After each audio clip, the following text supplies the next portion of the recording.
You know, one of the difficult aspects of life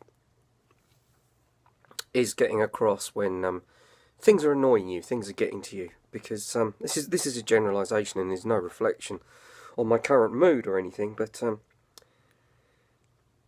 if you wait and let all of the tiny things in life pile up, all of the baggage, the minutiae, the tiny little things, if you eventually say to somebody, I've got to talk, and you tell them I'm desperate and I'm fed up and I'm pissed off, why didn't you say anything sooner?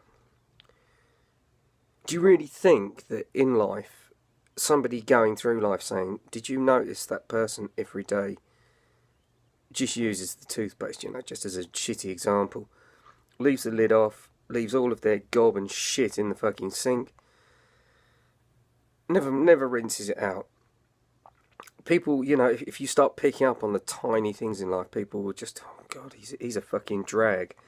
But I swear, and I would imagine that I can speak for a vast amount of you, vast amount, you know what I mean,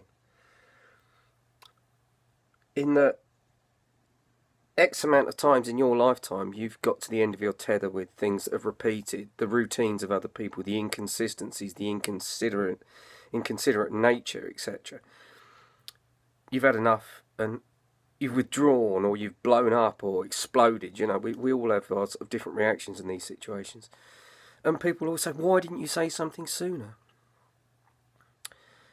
And you know, that rucksack of hate on your back of those tiny little things, you know, those tiny little events and things that we all do that go to contribute to that rucksack full of shit that a vast percentage of us walk around with.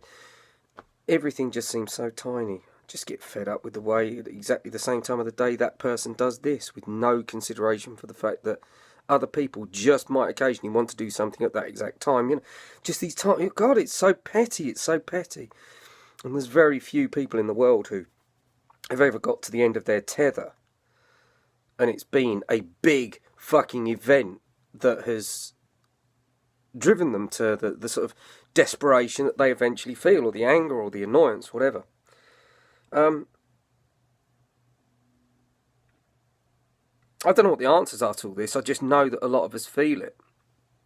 The routines of other people absolutely cripple me because they are so petty, but they do contribute to that sack of hate on your back, you know. I just wish there was some way, or, you know, as kids we were taught to sort of silence our egos a little bit more and actually deal with confrontation as and when it happens. Because, you know, it starts, you just think, oh God, well, that person, really like him, but that really fucking pisses me off. Wish they'd stop doing that. But it's seemingly such a tiny thing. I've probably made my point and I'm just blathering on now, but I always appreciate people's input in this kind of thing. But, yeah, this all stems from seeing somebody's post about suicide on Facebook a couple of days ago. And, you know, talk to people, tell them. People will not fucking tolerate you for more than a few days if you are one of those people who start going, God, the way that person always has to have a fucking apple at 10 a.m. They always leave, they don't even eat the skin, they leave it on the surface, you know, whatever your bugbear may be. And, you know, very few people in the world anyway are pissed off and at the end of their tether because of one event. It's usually it's one tiny snowflake does nothing. Doesn't make a giant snowball that you roll, you know, and make on the ground.